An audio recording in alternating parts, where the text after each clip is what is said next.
की धरती पर और हमारे पूर्वजों ने जब खेती बाड़ी का विकास किया, अनाज उगाने का शुरुआत किया, उस जमाने से चले आ रहे प्रकृति उत्सव, फसली उत्सव भी कह सकते हैं, अखाड़ तीज के दिन हमने एक नई शुरुआत करने का निर्णय लिया। उसमें आप सभी साथी पधारे, इसमें प्रशासन के साथी, मीडिया के साथी, पुलिस प्रशासन के साथी और महाराष्ट्र से पधारे हमारे भाई, गुजरात से पधारे हमारे भाई, मध्य प्रदेश के विभिन्न जिलों से आए साथी और हमारे राजस्थान से भी कई साथी यहां पर आए। आज का दिन हमारे समाज के लिए कितना महत्वपूर्ण है, यह विभिन्न साथियों ने बताया। आज का दिन एक भी गांव ऐसा खाली नहीं है जहां विवाह नहीं है। एक भी गांव ऐसा खाली नहीं है जहां विवाह नहीं है। यह हम बात जानते हैं क्योंकि हर एक साल ऐसा होता है। और आज के दिन में एक भी घर ऐसा खाली नहीं है जहां खेती बाड़ी से संबंधित पूजा नहीं होती है, आपका शुरुआत नहीं होती है खेती बाड़ी की। हर एक घर के अंदर यह जरूरी है। इसके बावजूद भी हमने आज का ही दिन क्यों चुना, यह बात बेहद जानना समझना जरूरी है। मानगढ़ पर हम लोगों ने 17-18 मई को आदिवासी परिवार का शुरुआत किया था, तो आज हम लोग यहां हैं, इतने भी लोग नहीं थे। लेकिन आज देखो आदिवासी परिवार का डंका कहां कहां बज रहा है। अभी 4 मीटिंग हो गया है।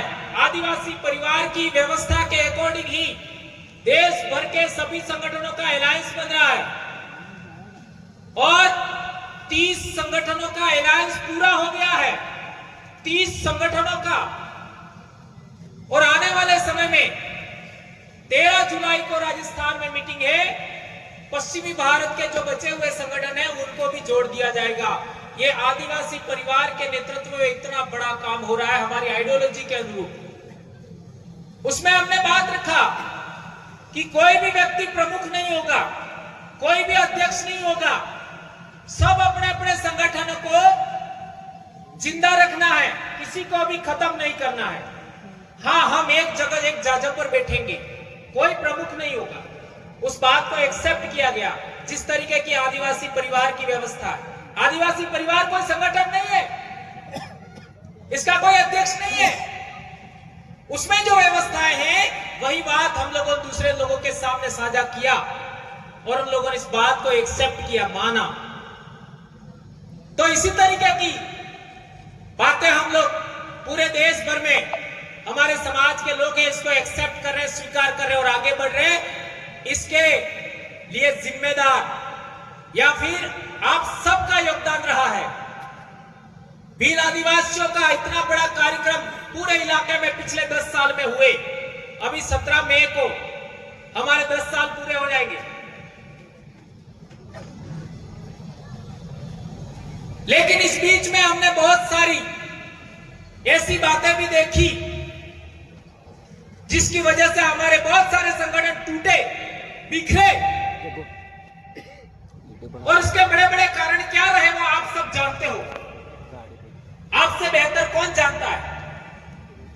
लेकिन मैं ये कहना चाहता हूं कि आप लोग अपने आप को कहते हो मैं इस देश का मालिक हूं, मेरे बाप दादे इतने महान थे, हमारे बाप दादे राजा महाराजा थे।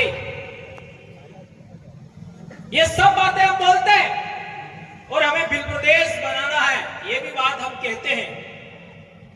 लेकिन जो लोग एक पोटली में बिक जाते हैं वो भील प्रदेश बना सकते हैं?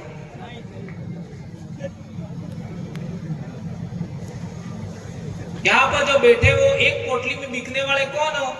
कौन कौन हाथ ऊंचा करो, एक भी नहीं खड़ा करेगा। लेकिन हकीकत क्या है, ये बात समझना जरूरी है। और 5000 में बिकने वाले कितने हैं? तो एक भी हाथ ऊंचा नहीं करेगा। हकीकत क्या है? तुम वो महान लोग हो कि हमारे राजस्थान में भी तुमने लेटर पैड चलाया। दक्षिणी राजस्थान के लोग अंग्रेजों के गुलाम नहीं बने, मुगलों के गुलाम नहीं बने, रजवाड़ों के गुलाम नहीं बने, तो तुम्हारे लेटर पैड से डर जाएंगे क्या? टाइम टाइम फीस हुआ कि नहीं हुआ? मेरे कहने का मतलब यह है, हमारे पास एक रीजन होना चाहिए, एक उद्देश्य होना चाहिए, हम क्यों काम कर रहे हैं, ये बात जानना समझना जरूरी है। कई लोग तो धर्म को लेकर के इतने सेंसिटिव है कि धर्म से ही रोटियां मिलती है। ऐसा हर एक धर्म का मालिक आदिवासी नहीं है, कोई और है, गैर आदिवासी है, फिर भी मारे जा रहे हैं। मुझे एक बात बताइए, आज के दिन हल की पूजा, आज के दिन हमारे लिए दोहरोकई इन्हीं पूजा, आपका बैलों की पूजा, अनाज की पूजा, आज के दिन कौन से धर्म वाले ने किया बता मेरे को? किसी ने किया क्या? जब नहीं किया, आदिवासियों ने ये अनुष्ठान किए, ये पूजा पद्धति संपन्न की, दूसरों ने नहीं किया, तो हम उस धर्म के कैसे हुए? 6000 ये बात जानना समझना जरूरी है। और कई सारे लोग तो ऐसे हैं कि ये तो उस संगठन का कार्यक्रम है। मुझे बताओ, आदिवासी परिवार का बिल प्रदेश मुक्ति मोर्चा संगठन नहीं कह सकते हो, ये एक सामाजिक यूनिट है। बिल प्रदेश विद्यार्थी मोर्चा संगठन ना होकर के एक यूनिट है, इकाई है। बिल प्रदेश युवा मांगीलाल के नाम से है, मांगीलाल इकाई है आदिवासी परिवार का, लोगों को जोड़ने का तरीका है। बिल प्रदेश महिला शक्ति ये भी संगठन नहीं है, लोगों को जोड़ने का तरीका इकाई है आदिवासी परिवार का। अभी हम लोगों ने अनुसूचित क्षेत्र आरक्षण मोर्चा बनाया, वो भी संगठन नहीं है, ये भी सामाजिक इकाई है। अभी एक और हम लोग बना रहे हैं, आदिवासी संस्कृति रक्षण समिति। देखो कभी कि वो भी कोई इसका कोई अध्यक्ष वगैरह नहीं है, बाजार में कोई नहीं, थोड़ा कार्यक्रम मात्र संयोजक होते हैं। अब ये जितने भी नाम लिए, उनमें किसी का कोई अध्यक्ष है क्या? किसी का कोई अध्यक्ष नहीं है। ये बात हम लोगों ने हमारे इलाके के लोगों को समझाया, इतना बड़ा काम हो गया, इतने बड़ी संख्या में लोग जुड़ गए, लाखों लोग। अब आपका तो क्या है, एक संगठन के 8-8, 10-10 तो प्रदेश अध्यक्ष है, 5-7 तो जिला अध्यक्ष है। अध्यक्षीय प्रणाली आदिवासियों के लिए घातक है, ये बात नोट कर लीजिए। अध्यक्षीय प्रणाली आदिवासियों की नहीं है, काउंसिल प्रणाली आदिवासियों की है। सभी लोगों की इच्छाओं को महत्व देने वाली काउंसिल सभा, उसमें जो राय बनती है उसको आगे बढ़ाइए। और आपके मध्य प्रदेश में तो ऐसी भी बातें हमको सुनने मिलती है, कहां आदिवासी लिखा है, हम तो जनजाति है, आदिवासी है ही नहीं, ऐसे भी कई लोग तो बोल देते हैं।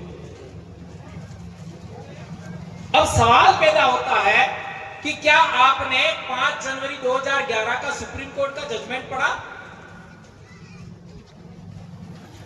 उसके अंदर क्या लिखा है? ये जजमेंट लाया हूं, इसके अंदर देख लीजिए।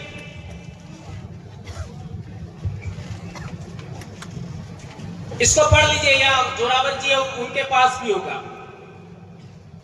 इसमें लिखा है, शेड्यूल्ड ट्राइब और अबोरिजिन नहीं, अबोरिजिन और शेड्यूल ट्राइब। जो अबोरिजिन है वही शेड्यूल ट्राइब है, और ब्रैकेट में आदिवासी लिखा है। ये सुप्रीम कोर्ट का जजमेंट है 5 जनवरी 2011। एबोरिजिन और शेड्यूल ट्राइब ब्रैकेट में आदिवासी। आज तक इस पर यह गलत लिखा है, किसी ने क्लेम नहीं किया है। यह जजमेंट हम लोगों को 2012 में पहली बार हमको पता लगा कि इसमें ऐसा ऐसा लिखा है। इसमें बहुत सारी बातें लिखी है, और इसी को आधार मान करके आदिवासी परिवार बनाया। पढ़िए इसको, यह बिलों के लिए ही है, बिलों के लिए ही इसमें बहुत सारी बातें लिखी है। तो हम लोग, कई सारे ऐसे लोग कहते हैं कि अब तो अनुसूचित जनजाति है, आदिवासी नहीं है, तो कम से कम सुप्रीम कोर्ट का जजमेंट तो पढ़ो।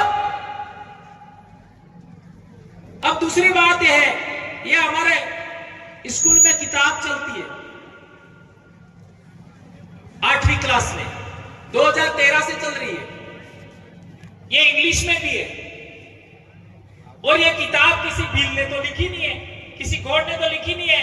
ये देख लीजिए, राष्ट्रीय शैक्षिक अनुसंधान एवं प्रशिक्षण परिषद नई दिल्ली, नीचे लिखा है राजस्थान राज्य शैक्षिक अनुसंधान एवं प्रशिक्षण परिषद उदयपुर। ये इंग्लिश में आपके मध्य प्रदेश में भी चलती है, भारत के सभी राज्यों में चलती है इंग्लिश में। इसमें आदिवासी का पाठ है, हास्याकरण की समझ, उसको पढ़िए आप। ये कई बार मैंने बताया है, पर लोगों को सारी बात बता दो तो भी कई बार मुझे ऐसा भी लगता है कि जो दिमाग है ना, इसमें न जाने लोगों ने क्या भर दिया है। ये देख लीजिए, ये हास्याकरण की समझ 5वां पाठ है, उसमें साफ लिखा है ये आदिवासी कौन लोग हैं। पढ़िए इसको, आदिवासी कौन लोग हैं, आप पढ़िए इसको। इसी के अंदर ये साइड में लिखा है, आदिवासियों को जनजाति भी कहा जाता है। ये पिंक कलर में आदिवासियों को जनजाति भी कहा जाता है, लिखा। अरे आपका संविधान देख लीजिए, संविधान के अंदर अनुच्छेद 341-42 पढ़िए, उसमें ट्राइब और रेस लिखा है। ट्राइब और रेस, यानी जो ट्राइब है वो रेस है, नस्ल है। और ये बात प्रूव करनी है तो तुम्हारी नाक और दूसरे समाज की नाक मिलती है क्या?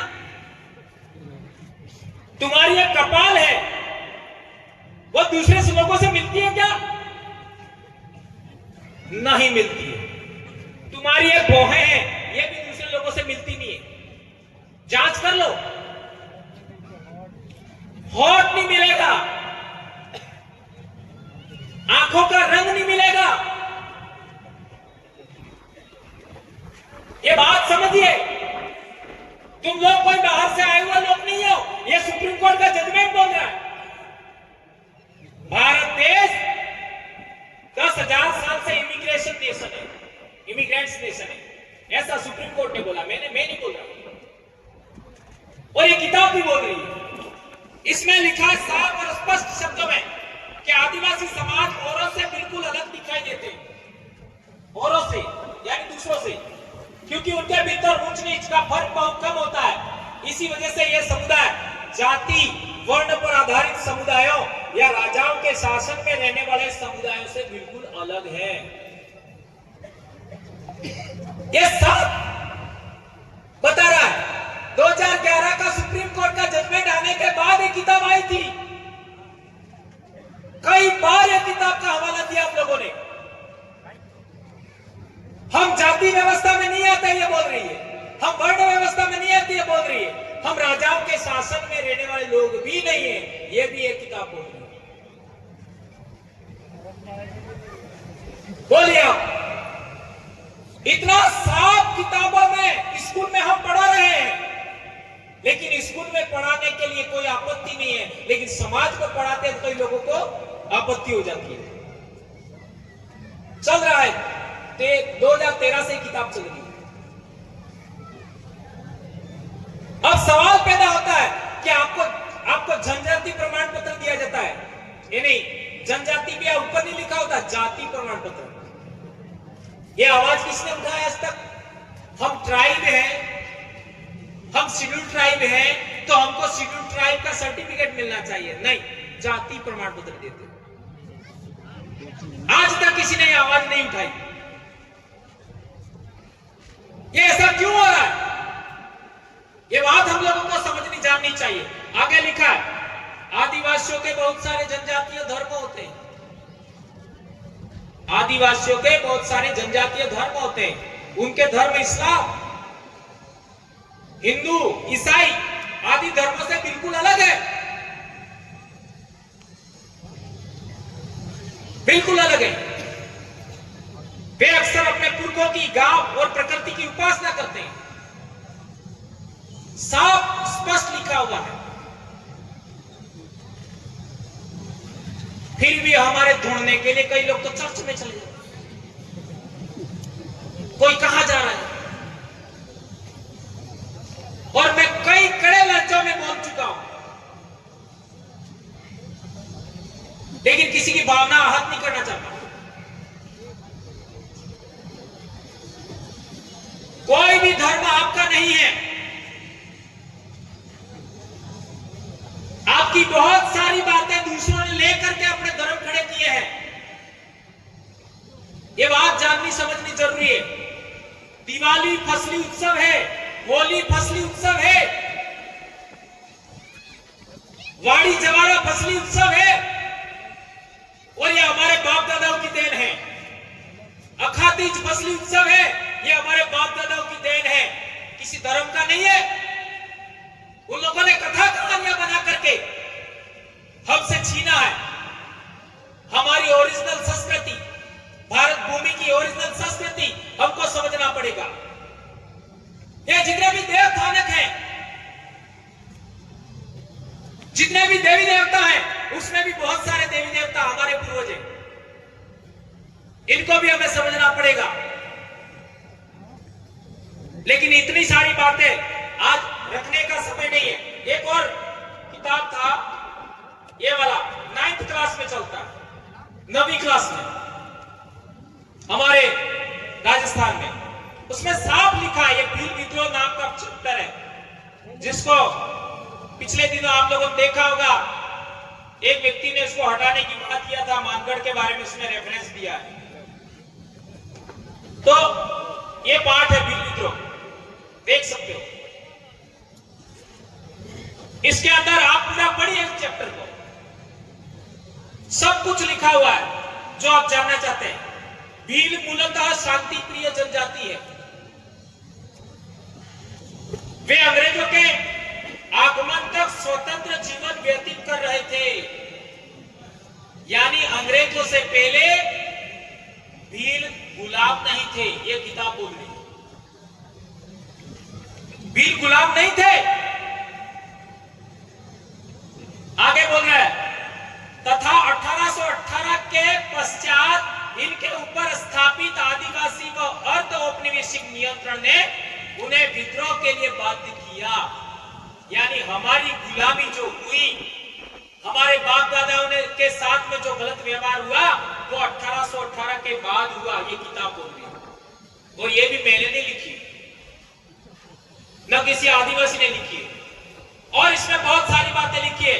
भीलों ने अपने इस परंपरागत अधिकारों को छोड़ने से इनकार करते हुए अंग्रेजों के विरुद्ध विद्रोह किया।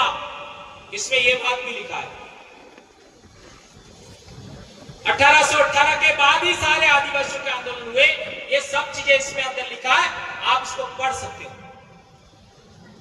और एक इंपॉर्टेंट बात है, ये 7th क्लास में किताब है, इसमें भी जनजाति का पार्ट है, 7वीं क्लास में।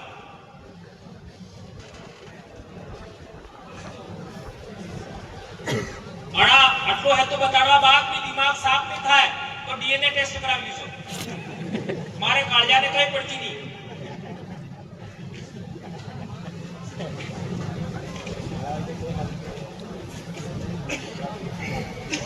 बीजू तो हो कौन?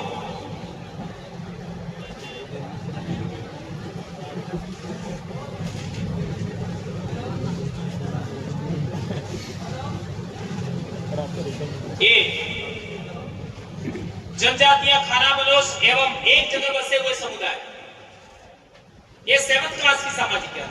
ये हम स्कूल में पढ़ा रहे हैं बच्चों को, और ये किताब भी 2013 से चल रही है। इसमें साफ लिखा है, उपमहाद्वीप के कई समाज ब्राह्मणों द्वारा सुझाए गए सामाजिक नियमों और कर्मकांडों को नहीं मानते थे, और न ही वे कई असमान वर्गों में विभाजित थे। अक्सर ऐसे समाजों को जनजातीय कहा जाता है। ये साफ लिखा है। जनजाति भी कौन है? जनजाति को आदिवासी का है 8वीं की किताब में, और इसमें जनजाति किसको कहते हैं ये भी साफ लिखा है कि हम परंपरागत रूप से किसी भी स्थापित समाज या किसी भी प्रभावशाली समाज के परंपरागत नियमों को नहीं मानते। क्यों? क्योंकि हमारे अपने नियम हैं, हमारी अपनी परंपराएं हैं, हमारी अपनी संस्कृति है, उसको हम मानने वाले लोग हैं, इसलिए जनजाति। और आप जिसने भी आपका मानव शास्त्र पढ़ा उनको पता होगा कि जनजाति वे ही है जिसकी अपनी बोली होती है, जिसकी अपना संस्कृति होता है, जिसका अपना इलाका होता है, जिसका अपना समाज व्यवस्था होता है, जिसका अपना धर्म होता है, वो जनजाति कहलाता है। ये बात हम लोगों को जानना समझना बहुत जरूरी है।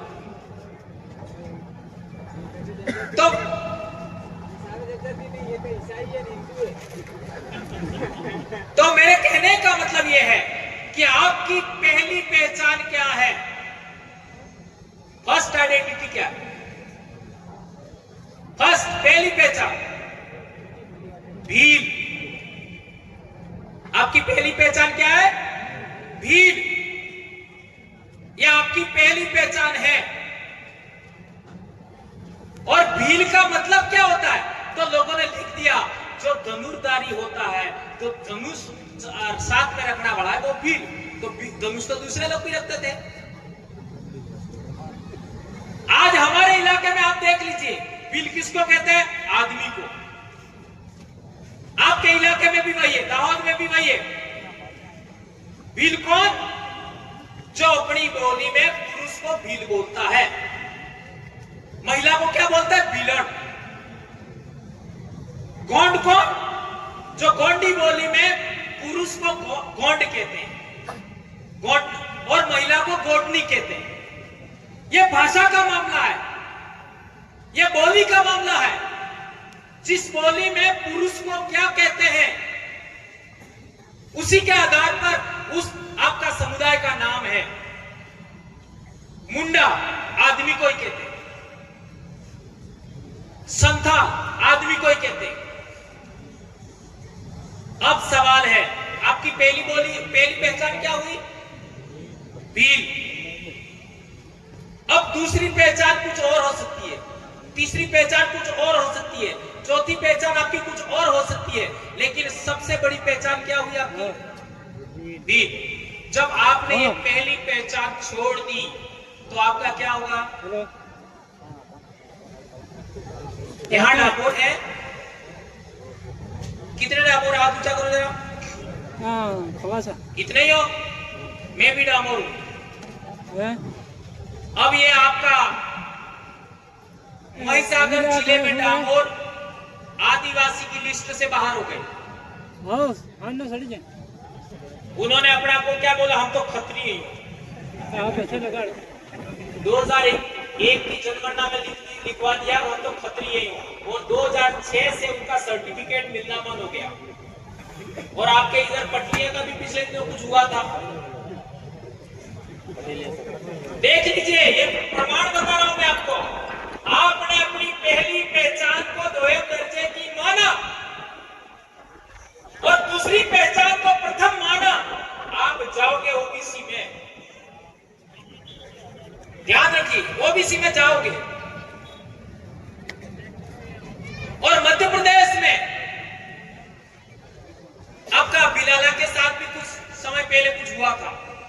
आप लोगों को आइडिया होगा।